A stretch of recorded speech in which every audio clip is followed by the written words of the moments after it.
నమస్కారం.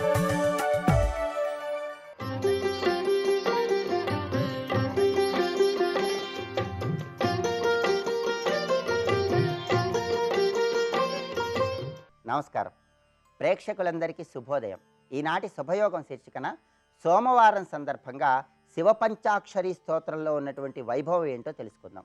శివపంచాక్షరి స్తోత్రంలో ఉన్న 3వ శ్లోకంలో ఈశ్వరుని మనమందరం శివాయ గౌరీ వదనారవింద సూర్యాయ దక్షధ్వర నాశనాయ శ్రీనీలకంఠాయ వృషధ్వజాయ తస్మై శికారాయ నమశివాయ అంటూ కీర్తిస్తాం. ఇక్కడ సూర్యాయ దక్షధ్వర నాశనాయ అంటూ ఈశ్వరుణ్ణి ప్రార్థిస్తున్నాం. శివుణ్ణి సూర్యుడిగా ప్రార్థిస్తున్నాం. శివుడేమిటి, సూర్యుడిగా ఉండటం ఏంటి అంటే పరమేశ్వరుడు అష్టమూర్తిగా భక్తులందరినీ అనుగ్రహిస్తున్నాడు. గాలి, నీరు, నేల, నిప్పు, ఆకాశము, సూర్యుడు, చంద్రుడు, క్షేత్రజ్ఞుడు అంటే ఆత్మ, ఇలా 8 రూపాలలో అష్టమూర్తిగా ఈశ్వరుడు భక్తులందరినీ అనుగ్రహిస్తున్నాడు. కాబట్టి శివుణ్ణి సూర్యుడిగా భావిస్తూ ఓం ఈశానాయ సూర్యమూర్తయే నమః అంటూ మనం ఈశ్వరుణ్ణి ప్రార్థించాలి. అందుకే ఎక్కడైనా సరే శివాలయంలో సూర్యుడి ఉప ఆలయం ఉన్నట్లయితే ఆ సూర్య స్వరూపాన్ని కూడా శివస్వరూపంగా భావించాలి. దక్షధ్వర నాశనాయ, దక్షుడి గర్వాన్ని తగ్గింపజేసినటువంటి ఈశ్వరుడికి నమస్కారం అని అర్థం. శ్రీనీలకంఠాయ వృషధ్వజాయ, పరమేశ్వరుడు నీలకంఠుడు. విషాన్ని తాగక ముందు ఆయన కంఠం తెల్లగా ఉంది, విషాన్ని తాగిన తర్వాత ఈశ్వరుడి కంఠం నల్లగా ఉంది. ఈ తెలుపు నలుపు అనేవి చీకటి వెలుగులకు సంకేతం. అంటే సృష్టిలో ఉన్నటువంటి చీకటి వెలుగులకు, రాత్రి పగలులకు ఈశ్వరుడే కారణము అని చెప్పేటటువంటి అద్భుతమైన సందేశం నమో నీలగ్రీవాయచ శితికంఠాయచ అనే నమక మంత్రంలో ఉంది. అందుకే ఇక్కడ శ్రీనీలకంఠాయ అంటూ ఈశ్వరుణ్ణి మనం కీర్తిస్తున్నామంటే విషాన్ని స్వీకరించి లోకాలు కాపాడినటువంటి స్వామికి నమస్కారం అని అర్థం. వృషధ్వజాయ, ఆయన జెండా మీద ధ్వజం వృషభం, ఎద్దు. ఎద్దుని ధ్వజంగా ఉంచుకొని ప్రతి ఒక్కరూ కూడా ధర్మ మార్గంలో ప్రయాణం చేయాలని అద్భుతమైన సందేశం ఇస్తున్నాడు. అది దీనిలో ఉన్నటువంటి అంతరార్థం. తస్మై శికారాయ నమశివాయ అంటూ ఈశ్వరుణ్ణి మనం కీర్తిస్తున్నాం. ఆ తర్వాత 4వ శ్లోకంలో వశిష్ఠ కుంభోద్భవ గౌతమాది మునీంద్ర దేవార్చిత శేఖరాయ చంద్రార్క వైశ్వానరలోచనాయ తస్మై వకారాయ నమశివాయ అంటూ కీర్తిస్తున్నాం. ఎంతోమంది మహర్షులు ఉన్నారు, కానీ ఇక్కడ శివపంచాక్షరి స్తోత్రంలో వశిష్ఠ కుంభోద్భవ గౌతమాది మునీంద్ర దేవార్చిత శేఖరాయ అని ఎందుకన్నారు? ప్రత్యేకంగా వశిష్ఠ మహర్షినే చెబుతూ ఎందుకు శివపంచాక్షరి స్తోత్రం చేశారంటే దీని వెనుక అద్భుతమైన కారణం ఉంది. సృష్టి అంతా కూడా జలమయం అయిపోయినటువంటి తరుణంలో, ప్రళయం వచ్చిన సమయంలో బ్రహ్మదేవుడు మళ్ళీ సృష్టి చేయాలని భావిస్తాడు. అప్పుడు బ్రహ్మదేవుడు భూమి మీద ఉన్నటువంటి ఒక్కొక్క చెట్టు విత్తనం కూడా తీసుకొని, భూమి మీద ఉన్నటువంటి సమస్త నదుల జలాలను తీసుకొని, భూమి మీద ఉన్నటువంటి సముద్రంలో నీళ్లను తీసుకొని పవిత్ర జలాలన్నీ కూడా ఒక పూర్ణ కుంభంలో పోస్తాడు.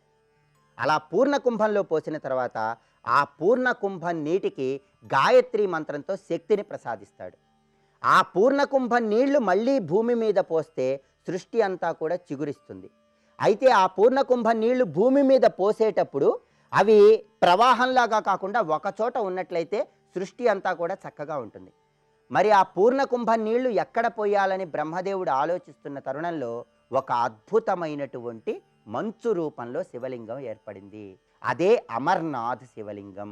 అలా పూర్ణ కుంభంలో నీళ్లు శివలింగం మీద, మంచులింగం మీద, అమర్నాథ్ లింగం మీద పోసినప్పుడు ఆ పూర్ణ కుంభం నుంచి మొట్టమొదట బయటికి వచ్చినటువంటి మహర్షి వశిష్ఠ మహర్షి అని పురాణాల్లో చెప్పారు. అంటే బ్రహ్మదేవుడు సృష్టి కార్యం చేయటానికి పూర్ణ కుంభంలో ఉన్న నీళ్లతో అమర్నాథ్ మంచులింగానికి అభిషేకం చేస్తున్నప్పుడు ఆ పూర్ణ కుంభం నుంచి తొలిసారిగా బయటికి వచ్చినటువంటి మహర్షి వశిష్ఠ మహర్షి కాబట్టి, ఆ తర్వాత వచ్చినటువంటి మహర్షి అగస్త్య మహర్షి కాబట్టి వశిష్ఠ కుంభోద్భవ గౌతమాది మునీంద్ర దేవార్చిత శేఖరాయ అంటూ శివపంచాక్షరి స్తోత్రంలో వివరించారు.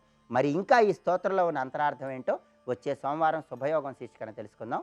రేపటి శుభయోగం శీర్షికన మంగళవారం సందర్భంగా సుబ్రహ్మణ్య భుజంగ స్తోత్రంలో ఉన్న అంతరార్థం ఏంటో తెలుసుకుందాం. నమస్కారం.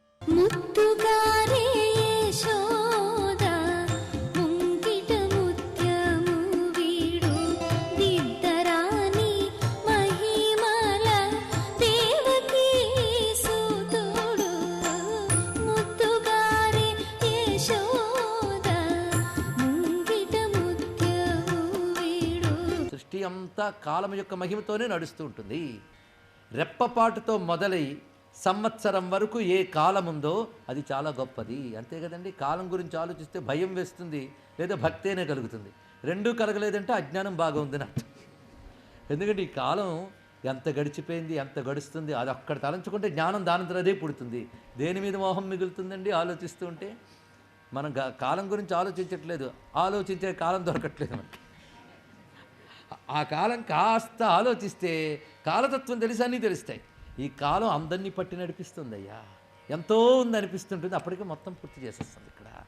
అలాగే పిపీలకం మొదలుకొని బ్రహ్మ వరకు అందరూ కాలబద్ధులై. ఆ కాలం మహిమ చాలా గొప్పది, కానీ ఆ కాలం నీ యొక్క మహిమ, అది విశేషం. కాలం గొప్పదని కాలాన్ని ఆశ్రయిస్తామా? కాలం నీ యొక్క మహిమయ్యా. అలాంటి కాల ప్రవర్తకుడివైన నువ్వే అభయస్వరూపుడవు. కాలానికి లోబడేవన్నీ భయస్థానములు, కాలాన్ని లోబరుచుకున్నవాడు అభయస్థానం. ఈ మాట గుర్తుపెట్టుకోవాలి. కనుక సృష్టిలో నువ్వేది కోరుకుంటున్నావో ఒకసారి ప్రశ్న వేయి. ఆ కోరుకున్నది కాలానికి లోబడిందా లేదా అంటే ఎప్పటికప్పుడు పోతుందా లేదా? అవునండి, అయితే అది భయమే. స్వర్గలోకం గొప్పదా? అవునండి, భలే ఉంటుంది, వెళ్ళలేదు కనుక. కానీ అది కూడా ఎప్పటికో పోతుంది కనుక అది కూడా భయమే. ఏది కాలానికి లొంగిపోతుందో అదంతా భయమే, ఏది కాలానికి లొంగదో అదే అభయం. అవునా? ఇది బాగుందా లేదా అండి? ఇక్కడ ఎంత బాగుంది. ఇక్కడ సృష్టి అంతా కాలబద్ధమే, కాలానికి అతీతం అభయం. ఒక్క మాట గుర్తుపెట్టుకుంటేనండి, కాలానికి లొంగేవన్నీ భయములే, కాలానికి అతీతం అభయం. ఈ మాట ప్రహ్లాదుడు అంటాడు. కాలపు కత్తికి రాలిపోయే గొప్ప లోకాలు పొంది కూడా ప్రయోజనం ఏముందయ్యా అంటే నరసింహస్వామిని స్తుతిస్తూ గుర్తు తెచ్చుకోవాలి. సప్తమ స్కంధంలో అంత స్పష్టంగా చెప్తున్నాడు ఇక్కడ. కనుక కాలం గొప్ప మహిమ కలది, దానికి అందరూ లొంగిపోయి ఉన్నారు. పిపీలకాది బ్రహ్మపర్యంతం, పిపీలకాది బ్రహ్మపర్యంతం అంటే సురనర ఖగో అందరూ దానిలోనే ఉన్నారు. అలాంటి కాలానికి ప్రవర్తకుడివే నువ్వు, అభయస్థానం నీదే. ఇది కృష్ణ శబ్దానికి వ్యాఖ్యానం అండి. కృష్ణుడు కాలస్వరూపుడు. కాలోస్మి లోక క్షయకృత్ ప్రవృద్ధ. కాలం సృష్టి నడిచే నియమం. కాలం అనగా సృష్టి నడిచే నియమం. పరిణామాన్నిచ్చేదే కాలం, అదొకటి తెలుసుకోవాలి. పరిణామప్రదాయిని కాలం. కాలం యొక్క లక్షణమే పరిణామప్రదాయిని. అటువంటిది మార్పుడు చేస్తూ ఉంటుంది. అది ఎవరి చేతులు ఉంది? ఆయన చేతులు ఉంది. ఇక్కడ తత్స్వరూపం. కనుక కాలమహిమను కలిగినటువంటి భగవానుడి కృష్ణుడు. ఇది దేవకీదేవి చేసిన ఈ స్తోత్రం కృష్ణతత్వ వ్యాఖ్యానం. ఇప్పుడు బ్రహ్మకృత కృష్ణస్థుతి, వసుదేవకృత కృష్ణస్థుతి, దేవకీకృత కృష్ణస్థుతి, 3 స్తోత్రాల్లోని ఎంత శాస్త్రం ఉందండి. ఇవి కానీ బాగా చదివితే దశోపనిషత్తులు కాదు, అష్టోత్తర శతోపనిషత్తుల సారం ఉంటుంది వీటన్నిటిలో. కానీ కృష్ణ స్తోత్రములే ఉపనిషత్తులు. అటువంటి రమ్యమైనటువంటి ఉపనిషత్ గర్భితమైన స్తోత్రం చేసింది. యోయం కాలస్తస్య తే వ్యక్తబంధో చేష్టామాహుశ్చేష్టతే ఏన విశ్వం నిమేషాదిర్వత్సరాంతో మహీయాం తంత్వేశానం క్షేమధామ ప్రపజ్యే. క్షేమధామ, క్షేమానికి స్థానమైన నీ స్వరూపానికి నమస్కారం. కానీ భగవంతుడొక్కడే అభయం, భగవంతుడొక్కడే క్షేమం. అది కాక మిగిలినవన్నీ భ్రాంతులే. అటువంటి క్షేమస్వరూపుడు నువ్వు అని నమస్కరిస్తూ, స్వామి నువ్వు నా పిల్లాడిగా అవతరిస్తావని ఇప్పుడే దేవతలందరూ స్తోత్రం చేసి వెళ్ళారు. 8వ గర్భం నువ్వే అని అప్పటి నుంచి కలలు కంటున్నాం. ఒక ఊహ ఉంటుంది ఎవరికైనా, ఇదేంటి స్వామి రూపం, చూస్తుంటే నమస్కరించాలనిపిస్తుంది, కానీ ఎత్తుకో బుద్ధి కలగట్లేదు. కనుక ఈ రూపాన్ని కొంచెం ఉపసంహరించవయ్యా. ఉపసంహర విశ్వాత్మన్. ఈ రూపం విశ్వాత్మన్, విశ్వస్వరూపమైన రూపం ఇది. దాన్ని అదో రూపం అంటే ఈ రూపాన్ని, ఈ రూప లక్షణం ఏంటి? అలౌకికం. అలౌకికమైన రూపాన్ని ఉపసంహర. అలౌకిక రూపం ఎలా ఉంది? శంఖచక్ర గదా పద్మ శ్రియాజుష్టం చతుర్భుజం. శంఖచక్ర గదా పద్మములని శోభలు దాల్చినటువంటి నీ యొక్క చతుర్భుజ రూపాన్ని ఉపసంహరించవయ్యా అని నమస్కరించిన వెంటనే, పైగా నువ్వు ఈ రూపంతో ఉంటూ ఉంటే శిశువు అనే భావం మాకెలా కలుగుతుంది, లోక వ్యవహారం ఎలా నడుస్తుందయ్యా? అందుకే భగవానుడు తన అప్రాకృతమైనటువంటి రూపాన్ని ఉపసంహరించి ప్రాకృత రూపము వలె కనబడుతున్నాడు. వెంటనే స్వామి ప్రాకృత శిశు రూపాన్ని ధరించడానికి ముందుగా కొన్ని మాటలు చెప్తానంటున్నాడు ఇక్కడ. ఆ మాటలు చెప్పడానికి ఈ రూపంతో కనబడ్డాడు. ప్రాకృత శిశువుగా వచ్చి మాట్లాడతాడా? అందుకే చతుర్భుజాలతో అద్భుత బాలకుడుగా కనబడుతూ మాట్లాడుతున్నాడు. మీరు ఇప్పుడు ఇంత తెలివితో నాకు స్తోత్రం చేస్తున్నా, ఈ తెలివి కలిగిన జన్మ ఇప్పుడు వచ్చింది, కానీ గతంలో మీరు ఎవరో తెలుసా అని చెప్తున్నాడు ఇక్కడ. ప్రతి సంఘటన వెనకాల కొన్ని కారణాలు ఉంటాయి. ఇవాళ మీరు నాకు తల్లిదండ్రులు అవడానికి ముందుగా మీ జన్మలేమిటి? ఒకప్పుడు ఈ దేవకీదేవి పేరు పృష్ణి, అప్పుడు ఈ వసుదేవుడు సుతపుడు అనే ప్రజాపతి. ఆ జన్మలో నేను సంతానం కావాలని తపస్సు చేశారు మీరిద్దరు. చాలా కఠినమైన తపస్సును ఆచరించారు. ఆ తపస్సుకు నేను సంతోషించి, పైగా పరమ దుష్కరం, ఇతరులెవరూ చేయలేని తపస్సును చేశారు. పైగా ప్రజాపతి జన్మ గనక దివ్య జన్మ. ఆ దివ్య జన్మలో దేవతల లెక్క ప్రకారం వేల కొలది సంవత్సరాలు తపస్సు చేశారు. ఆ తపస్సుకు నేను సంతోషించి ఆ జన్మలో మీకు సంతానంగా కలిగాను. అప్పుడు నన్ను పుష్టిగర్భుడు అనేవారు.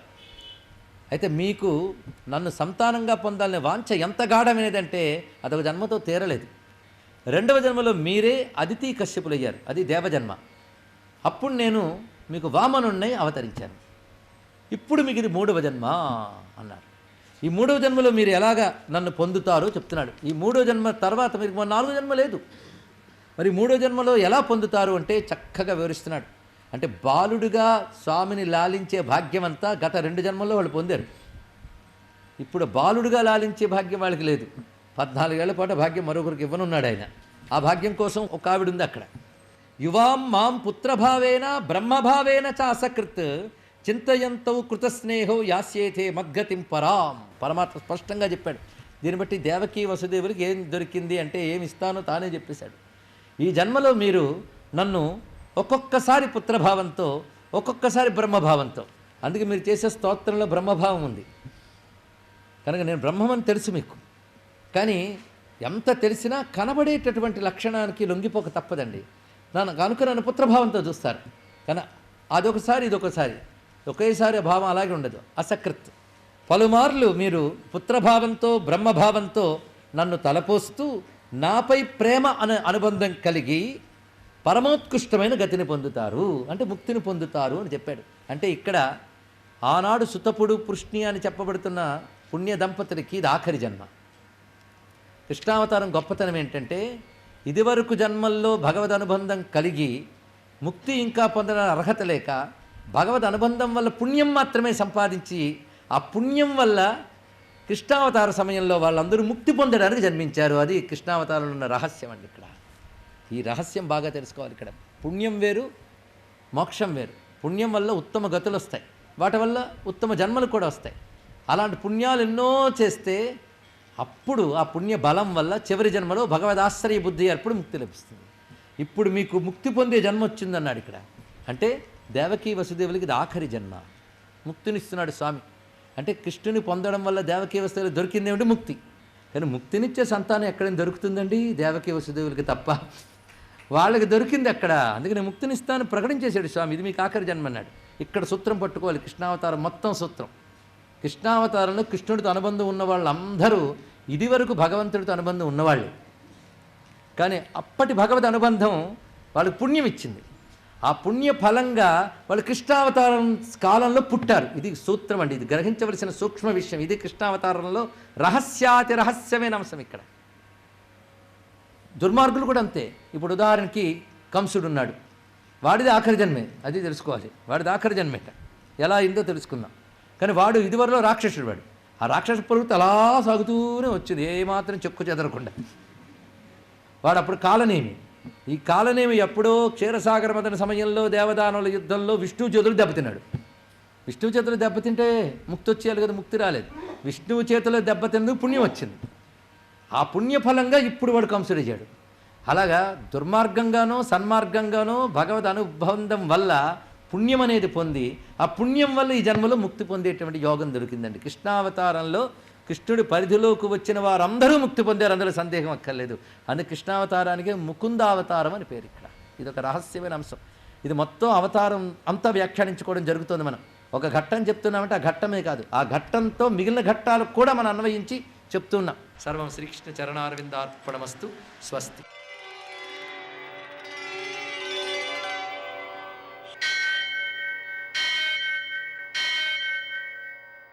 सहस्रशीर्षं देवं विश्वाक्षं विश्वशम्भुवं विश्वं नारायणं देवमक्षरं परमं पदं विश्वतः परमां नित्यं विश्वं नारायणगुं हरिं विश्वमेवेदं पुरुषस्तद्विश्वमुपजीवति पतिं विश्वस्यात्मेश्वरगुं शाश्वतगुं शिवमच्युतम् నారాయణం మహాజ్ఞేయం విశ్వాత్మానం పరాయణం.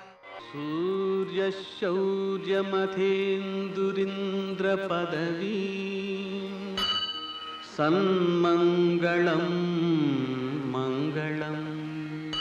మృత్యుంజయాయ రుద్రాయ నీలకంఠాయ సంభవే అమృతేశాయ సర్వాయ మహాదేవాయ తే నమః. నేటి కాలమాన విశేషాలను గమనిద్దాం. స్వస్తి శ్రీ చాంద్రమాన వికారనామ సంవత్సరం ఉత్తరాయణం వసంత ఋతువు వైశాఖ మాసం కృష్ణపక్షం సోమవారం. సూర్యోదయం 5:44 సూర్యాస్తమయం 6:44. తిథి అమావాస్య మధ్యాహ్నం 3:27 వరకు. నక్షత్రం రోహిణి రాత్రి 12:02 వరకు. వర్జం సాయంకాలం 4:13 నుంచి 5:47 వరకు.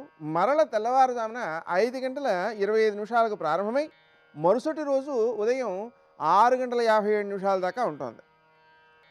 దుర్ముహూర్తం మధ్యాహ్నం 12:40 నుంచి 1:32 వరకు. మరల మధ్యాహ్నం 3:16 నుంచి 4:08 వరకు. అమృతకాలం రాత్రి 8:54 నుంచి 10:28 వరకు. రాహుకాలం సోమవారం కాబట్టి ఉదయం 7:30 నుంచి 9 గంటల వరకు. అష్టక వర్గ రీత్యా శుభప్రదమైన సమయం ఉదయం 10:40 నేటి విశేషాలు: అమావాస్య కాబట్టి పితృదేవతారాధన, అలాగే సంజీవిని వ్రతం, హనుమంతుణ్ణి సంజీవిని పర్వతంతో కూడిన స్వామిగా ఆరాధించటం. అలాగే అమావాస్య సోమవారం కలిసి వచ్చాయి కాబట్టి సోమవార యోగం. ఈ రోజున సముద్ర స్నానం చేస్తే చాలా సత్ఫలితం. అలాగే నదీ స్నానం చేసినా కూడా చాలా గొప్ప ఫలితం సిద్ధిస్తుంది. అసలు నదిలో స్నానం చేయడం ద్వారా తీర్థాలలో, కోట్లింగాల తీర్థం ఇలా తీర్థాలు ఉంటాయి కదా, అలాంటి తీర్థాలలో స్నానం చేయడం ద్వారా 1000 గోవులను దానం చేసిన సత్ఫలితం సిద్ధిస్తుందండి. చాలా గొప్ప విశేషం. పద్మక యోగ ద్వయం కూడా ఉంది ఇవాళ. ఎందుకని అంటే అమావాస్య సోమవారం కలిసి రావడం ఒకటి, సూర్యుడు చంద్రుడు కూడా ఒకే నక్షత్రంలో ఉన్నారండి. ఆ కారణంగా కూడా ఇది సిద్ధించింది. దీనివలన స్నానం చేసినా, దానం చేసినా, పితృదేవతారాధన చేసినా అక్షయమైన ఫలితం సిద్ధిస్తుందండి. అంటే చాలా గొప్ప ఫలితం సిద్ధిస్తుంది అన్నమాట. అందువలన ఇటువంటి పర్వదినాన్ని మనం పూర్తిగా పుణ్యార్జనకు వినియోగించుకోవడం చాలా చాలా చాలా చాలా శ్రేష్టమైనది. నేటి ఆణిముత్యాలు.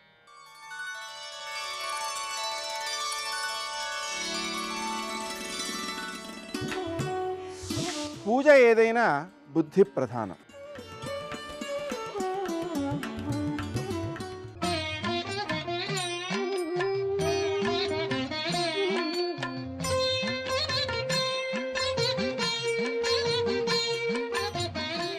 ఓం నమో నారాయణాయ, ఓం నమః శివాయ, శ్రీమాత్రే నమః. మనం ఎక్కడైనా సరే పూజాది కార్యక్రమాలు పూజ చేసిన తర్వాత ఆత్మ ప్రదక్షిణం సమర్పయామి అంటాం. అంటే మనలోనే భగవంతుడు ఉన్నాడని, మన ఆత్మరీత్యా ఆయనకు ప్రదక్షిణాన్ని నేను నిర్వహిస్తున్నానని చెప్పటం ఆత్మ ప్రదక్షిణలో దాగిన పరమార్థం. దేవాలయాలకు వెళ్ళినప్పుడు ప్రదక్షిణ చేస్తాం ఎటు. అలాగే మనకి సంతృప్తి కలగలేదనుకోండి, ప్రదక్షిణ చేసిన అప్పుడు బయటికి వచ్చి ధ్వజస్తంభం దగ్గర నిలబడి ఆత్మ ప్రదక్షిణం సమర్పయామి అంటాం. అంటే నేను చేసింది ఏదైనా తప్పులు ఉంటే క్షమించవలసింది స్వామి, నేను నిమిత్త మాత్రుణ్ణి, నువ్వు అనుగ్రహించవలసింది అంటూ జన్మ జన్మాంతరాల రీత్యా వచ్చేటువంటి పాపాలన్నీ కూడా ప్రక్షాళన చేయవలసింది అని చెప్పేసి ఆత్మ ప్రదక్షిణం సమర్పయామి అంటూ భగవంతునికి ఆత్మ ప్రదక్షిణం చేసేటువంటి విధి విధానం ఉంది. అలాగే ఇళ్లలో కూడా పూజ చేసేటప్పుడు పూజ అంతా అయిపోయిన తర్వాత హారతి ఇచ్చిన తర్వాత కూడా ఆత్మ ప్రదక్షిణం సమర్పయామి అంటాం. ఈ ఆత్మ ప్రదక్షిణ చేయటం వలన పరిపూర్ణమైనటువంటి స్థితిగతులు కలుగుతాయి మన మనస్సుకి. ఈ మనసు త్రికరణ శుద్ధితో ప్రవర్తించాలని, భగవంతుని మనసారా క్షణకాలమైనా సరే అలా ధ్యానం చేయటం వెనకాల జీవన్ముక్తి తత్వం ప్రస్ఫుటించబడుతుంది అని చెప్పటమే దీనిలో దాగిన పరమార్థం. అందుకే దేహో దేవాలయ ప్రాప్తో జీవో దేవ సనాతన అన్నారు. ఈ దేహమే దేవాలయం. ఈ దేవాలయం లోపల ఉండేటువంటి ఆత్మ పరిపూర్ణ వికాసవంతం కావటానికి ఆత్మ చుట్టూతా పేరుకుపోయినటువంటి ఈ లోభాలు, కామ క్రోధ లోభ మద మాత్సర్యాలు ఇవన్నీ పటాపంచలు చేసుకొని పరిపూర్ణమైనటువంటి వికాసవంత స్పర్శతో భగవంతుని చెంతకు త్వరగా చేరటమే దీనిలో దాగిన పరమార్థ లక్షణం. ఆత్మ ప్రదక్షిణం వెనకాల దాగిన పరమార్థం ఇది. ఈ ఆత్మ చుట్టూతా కూడా ఈ జీవన శైలిలో మనం ఆరాట పోరాట వ్యవస్థలో అనేక ఆలోచనలతో చుట్టూతా పేరుకుపోయినటువంటి కల్మషం, ఆ కల్మషాన్ని అంతా ప్రక్షాళన చేయటానికి దైవచింతన సహకరిస్తుంది. ఆ దైవచింతనలో ఆత్మ ప్రదక్షిణం అనేటువంటిది చాలా చక్కగా సహకరిస్తుంది అని చెప్పటమే మన ఋషులు మనకు ప్రసాదించిన అమృతతుల్యవంతమైనటువంటి ప్రభావతత్వమే ఆత్మ ప్రదక్షిణం. ఈ ఆత్మ ప్రదక్షిణం వెనకాల తగిన పరమార్థాన్ని ప్రతి ఒక్కరూ కూడా అవగాహన చేసుకోవాలి. అలాగే దేవాలయం బయటకు వచ్చిన తర్వాత కూడా మనం ఆత్మ ప్రదక్షిణ చేసుకోవచ్చు, తప్పులేదు. ఆ యొక్క దేదీప్యవంతమైనటువంటి ఆ యొక్క ద్వారం బయట నిలబడి నమస్కారం చేసి స్వామి నీ అనుగ్రహాన్ని ప్రసాదిస్తూ అంటూ ఒక్కసారి ఆత్మప్రదక్షిణ చేసి రావచ్చు. సర్వే జనా సుఖినో భవంతు. జయ జయ జయ జయ జయ శ్రీ హనుమా, జయ జయ జయ జయ ప్రభుదయ గనుమా. జయ జయ జయ జయ జయ శ్రీ హనుమా, జయ జయ జయ జయ ప్రభుదయ గనుమా. నేను లోపలికి ఊపిరి పీలిస్తే పీల్చినటువంటి ఊపిరిని మళ్ళీ విడిచిపెట్టేటప్పుడు వాక్కుగా మారుస్తాను.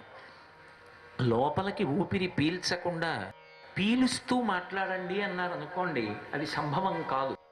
ఊపిరి తీస్తూ మాట్లాడలేను. తీసిన ఊపిరి విడిచిపెట్టేటప్పుడు ఊపిరిని వాక్కుగా వేయించేస్తాను. కాబట్టి వాయువునకు పుత్రుడెవరు అంటే వాక్కు. ఆ వాక్కు అగ్ని, దాహక శక్తితో ఉంటుంది.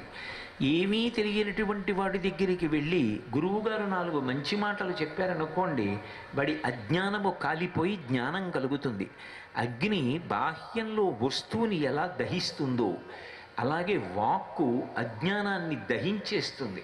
వాక్కు మనిషిని మంచి మార్గంలో ప్రయాణించేటట్టుగా చేస్తుంది. అంత గొప్ప వాక్కు కలిగినటువంటి వారు వాక్యజ్ఞుడు, వాక్య విశారదుడు స్వామి హనుమ. అందుకే సూర్యభగవానుడు స్వామి హనుమకి గురుత్వం వహించినప్పుడు ఆయన ఒక ప్రతిజ్ఞ చేశారు. నేను నా శిష్యుణ్ణి గొప్ప వాంగ్మిగా తయారు చేస్తాను. ఏన వాంగ్మి భవిష్యతి. ఆయనతో సమానంగా మాట్లాడగలిగినటువంటి వాడు ఉండడు. ఆయన మాట్లాడితే ఎప్పుడూ అవతలవాడికి ఏదో ప్రయోజనం కలుగుతుంది తప్ప అసలు ఆ వాక్కుల వలన అవతలవాడు పతనమయ్యేటటువంటి అవస్థ ఆయన కల్పించరు.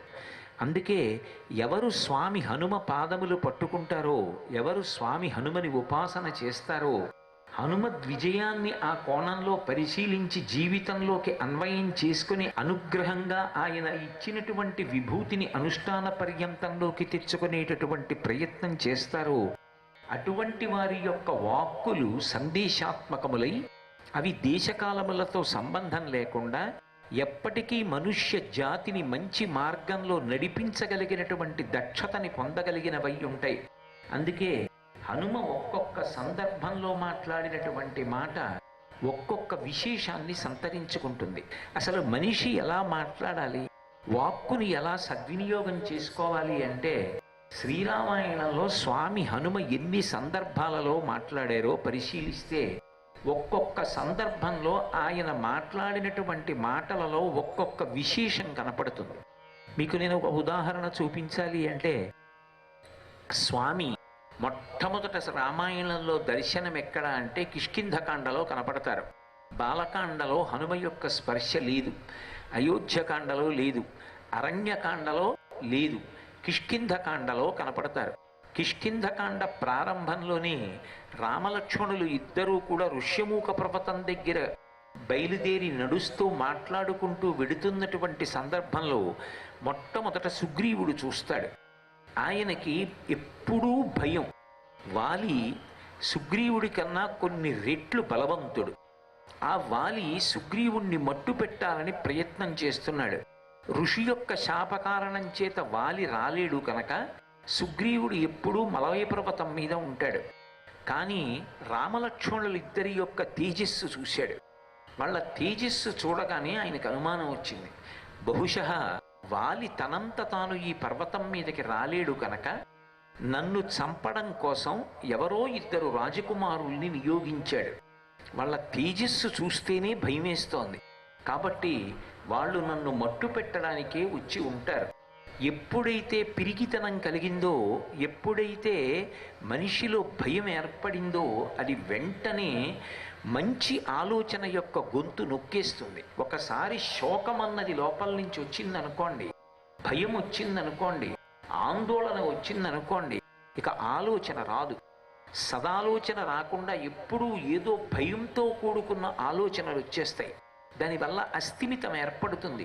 శోకో నాశయితే శృతం, అది విన్నదాన్ని మరిచిపోయేటట్టుగా చేస్తుంది. అన్నిటికన్నా ప్రబల శత్రువు ఎవరు అంటే శోకమే. అటువంటి భయానికి గురైపోయాడు. గురైపోయి ఉన్న చోట ఉండకుండా ఒక శిఖరం మించి ఒక శిఖరం మీదకి, చెట్టు మించి చెట్టు మీదకి, పెద్ద పులులు ఇతర క్రూర మృగాలు కూడా భయపడిపోయేటటువంటి రీతిలో ఆ పళ్ళన్నీ రాల్చేస్తూ, పువ్వులు రాల్చేస్తూ, చెట్ల కొమ్మల మించి కొమ్మల మీదకి దూకుతూ ఆ శిఖరముల మీద తిరుగుతున్నాడు.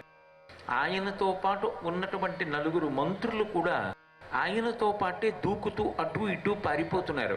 ఎందుకని అంటే ఏమో ఏ శిఖరం మీద నిలబడితే గురి చూసి బాణప్రయోగం చేసి కొట్టి చంపేస్తాడో అందుకని ఒక చోట ఉండకుండా దూకి అటు ఇటు వెళ్ళిపోతున్నాడు. వెళ్ళిపోతున్నప్పుడు మొట్టమొదట స్వామి హనుమ మాట్లాడడం ప్రారంభం చేస్తారు. అసలు నువ్వు దేనికి భయపడుతున్నావు? ఎందుకు ఇలా దూకుతున్నావు? ఎందుకు శిఖరం ఇచ్చి శిఖరం మీద గడుతున్నావు? ఎందుకు ఈ చెట్లెక్కి దూకుతున్నావు? నీ భయం అంతా ఏమిటంటే వాళ్ళిద్దరూ ఎవరో రాజకుమారులై ఉంటారు. నిన్ను చంపడానికి వాలి పంపాడని నువ్వు అనుకుంటున్నావు. ఆ విషయం నిర్ధారణ అయిందా? వాళ్ళెవరో కనుక్కున్నావా? ఎందుకు వచ్చారో తెలుసుకున్నావా?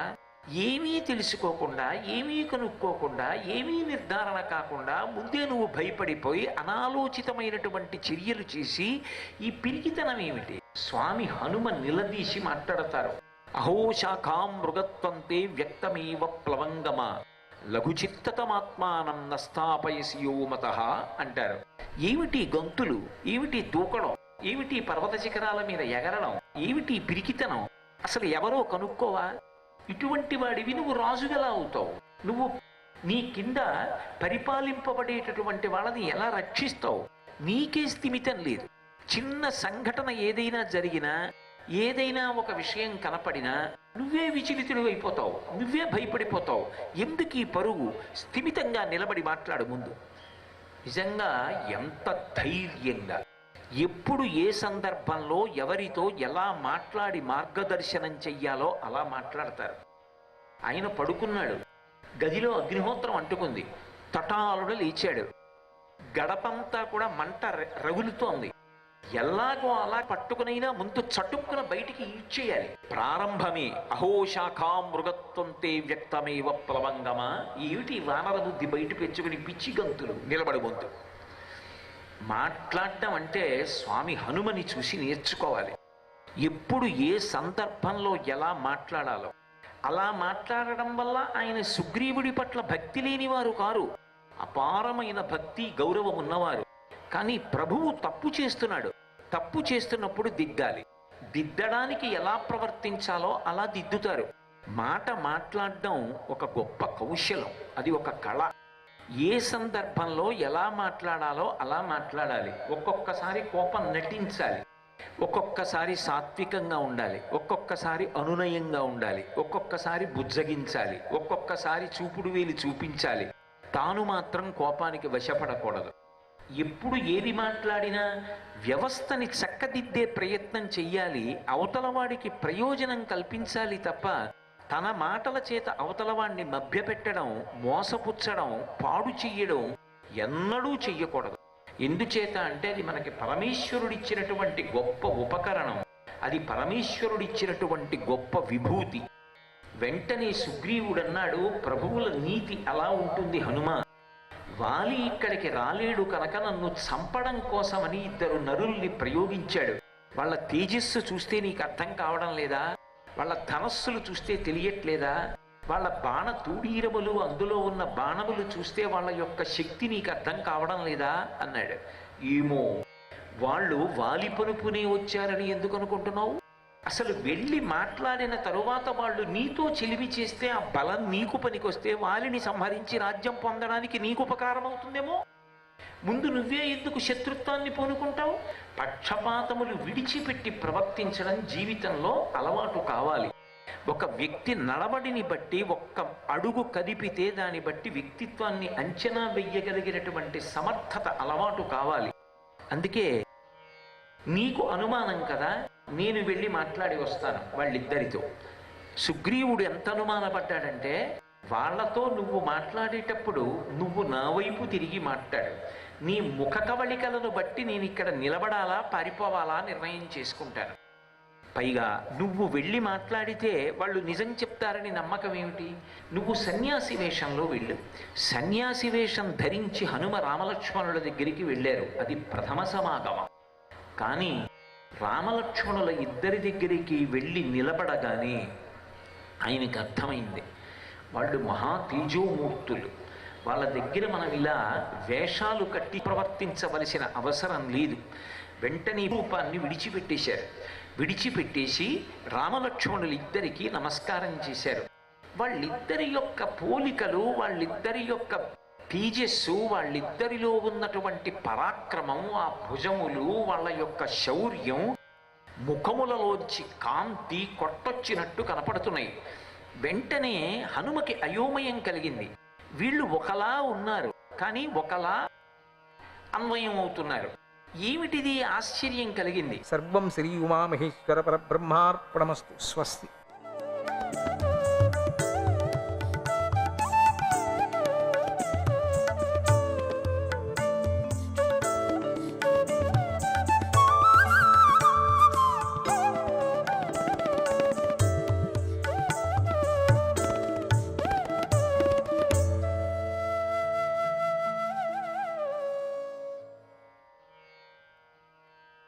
కృష్ణ, జగదీశ్వర, హరే నారాయణ ఇట్లా వేడుకుంటూ ననాకపృష్టం నచ సార్వభౌమం న పారమేష్ట్యం న రసాధిపత్యం న యోగసిద్ధి రపునర్భవం వా వాంఛంతి యత్పాదరజః ప్రపన్నాః.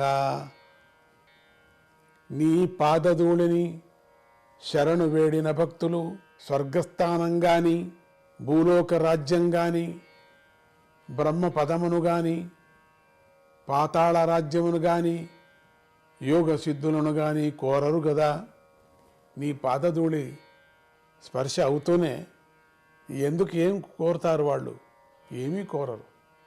పునర్జన్మ లేని మోక్షమును కూడా వారు కోరరు కదా ప్రభు.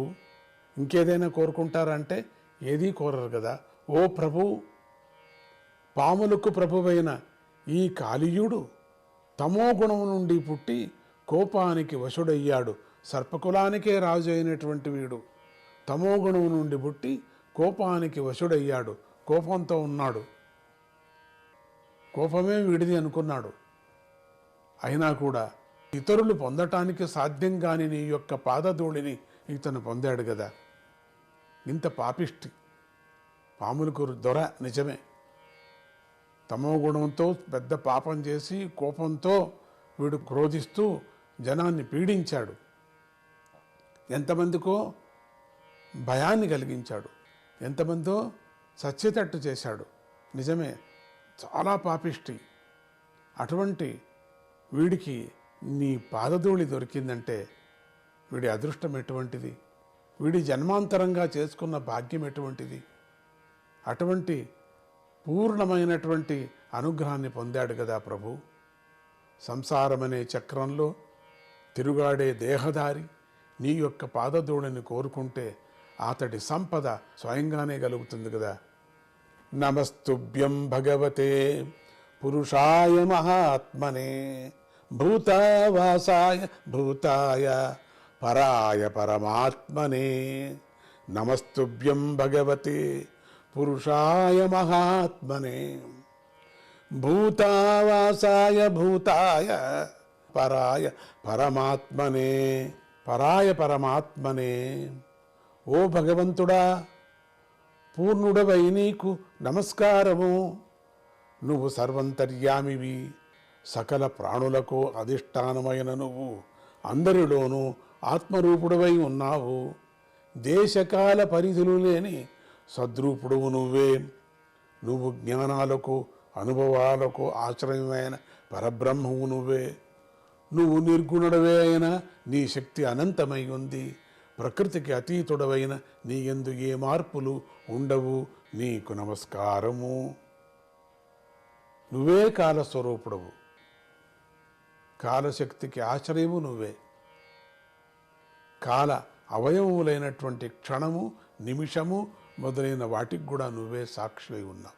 జగద్రూపుడైన నువ్వే జగత్తుకు నిమిత్త కారణమై ఉన్నావు, ఉపాదాన కారణం అయి ఉన్నావు కదా.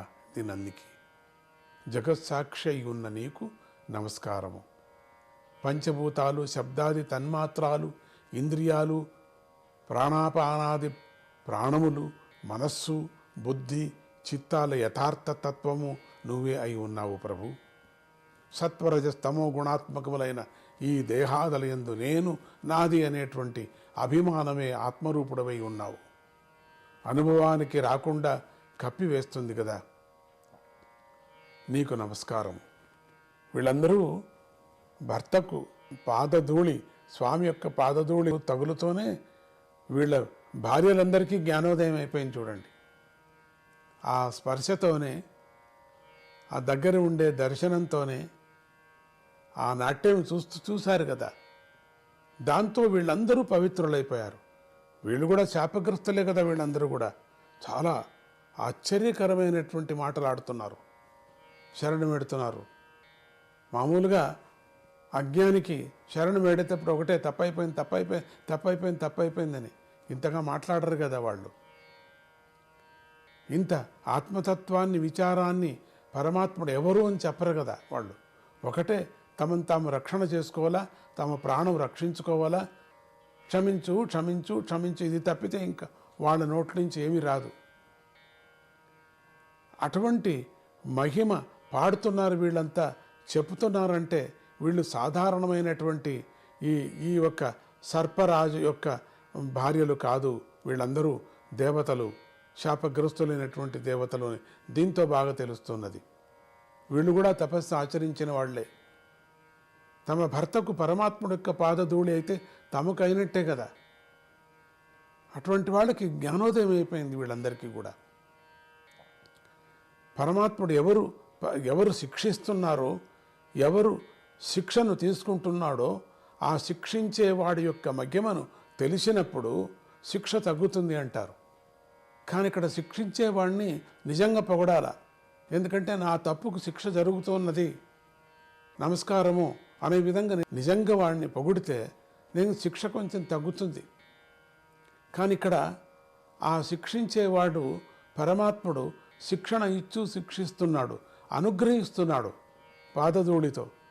వీళ్ళు దగ్గర ఉన్నారు కదా, స్పర్శతో, ఆ యొక్క దర్శనంతో, ఆ నీళ్ళన్నీ స్వామి యొక్క పాదధూళి యొక్క స్పర్శ అయింది కదా.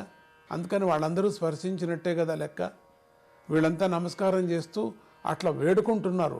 మామూలు ఒకటి ఏడుపులు బెడబెప్పులు పెట్టి వేడుకోవటం లేదు. వీళ్ళు జ్ఞానంతో వేడుకుంటున్నారు. స్వామి ఎవరు అని చెప్తున్నారు, ఆత్మ ఏమిటి అంటున్నారు, జీవాత్మ. ఇదే నిజమైనటువంటి శరణాగతి. ఏదో మనం అనుకుంటాం శరణాగతం అంటే ఏదో సాగిలి పడేసి అంతా నీదే కాక, పరమాత్ముడి యొక్క మహిమను కూడా చెప్పటము, అదే నిజమైన ఆత్మజ్ఞానం. అప్పుడే శరణాగతికి నిజమైనటువంటి లెక్క వస్తుంది. అంతేగాని ఆ ఇంద్రియాలతో, ఆత్మతో, బుద్ధితో నిన్ను శరణ వేడుకుంటున్నాడు, ఇది ఇంకా ఏమీ లేదు, ఇంత తప్పితే నాకేమీ లేదు, నాకు ఏ ధర్మము లేదు, ఏ విచారము లేదు, ఏ సత్యము లేదు, నిన్ను నేను వేడుకుంటున్నాను అనేయటం కాదు. అక్కడ పరమాత్ముడి యొక్క మహిమను తెలుసుకొని వేడుకోవటం ఇదొక విధంగా బాగుంటుంది. అది అట్లా చేసినప్పుడు మాత్రమే నిజమైనటువంటి ఆత్మజ్ఞానం కలుగుతుంది. అప్పుడు వేడుకున్నప్పుడు నీకు వీళ్ళందరూ అదే విధంగా చేస్తున్నారు. ఈ సర్పరాజు యొక్క భార్యలందరూ కూడా అదేవిధంగా, పుత్రులు కూడా, చిన్న చిన్న పిల్లలు కూడా అదేవిధంగా ఏడుస్తూ ఆ స్వామి యొక్క శరణాగతిని పొందుతున్నారు. ఆ పాద ధూళిని వాళ్ళందరూ కూడా, ఆ పాదం యొక్క స్పర్శను వాళ్ళందరూ అనుభవిస్తున్నారు. అది తగులుతూ ఉండగానే వాళ్ళకు జ్ఞానోదయం అయింది. చూడండి, ఇంకా వీడికి కాకపోతుందా? వీడికి అయింది, అందరికీ అయింది. నువ్వు అంతం లేనివాడివి, సూక్ష్ముడివి, నిర్వికారుడు. ఇంకా చెప్తూనే ఉన్నారు, నువ్వు అంతము లేనివాడివి, పుట్టుక లేదు నీకు, మాయం అయిపోయేది లేదు, గిట్టుక లేదు స్వామి నీకు. నువ్వు సూక్ష్ముడివి, సూక్ష్మాతి సూక్ష్ముడివి, విశ్వరూపుడివి, నువ్వు నిర్వికారుడివి, ఆకారాన్ని కలిగిన వాడివి. ఎంత జ్ఞానం వచ్చింది చూడండి వీళ్ళకి. సర్వజ్ఞుడివి ప్రభు, నువ్వు పలు వాదాలను అనుసరిస్తున్నావు, నువ్వు ఆ వాదాలను ఆ రూపంలోనే అనుకరిస్తున్నావు. అన్ని వాదాలను అనుసరిస్తూ, అన్ని వాదాలకు నువ్వు అనుసరిస్తున్నావు. ఏది వదలటం అనేది లేదు. ఏ వాదం ఉందో ప్రపంచంలో అన్ని వాదాలు నువ్వే, దాన్ని అన్ని కూడా అనుసరిస్తున్నావు. అవన్నీ ఆ రూపంలోనే అనుగ్రహిస్తున్నావు, వాదాల రూపంలోనే నువ్వు అనుగ్రహిస్తున్నావు. దానికి విరుగుడుగా ఇంకోటి నువ్వు మాట్లాడటం లేదు. నువ్వు ఇంత జ్ఞానంతో వాళ్ళు ప్రార్థన చేస్తున్నారు. ప్రార్థన చేసేటువంటి వాళ్ళు నారాయణ కృష్ణ జగదీశ్వర, నారాయణ నారాయణ నారాయణ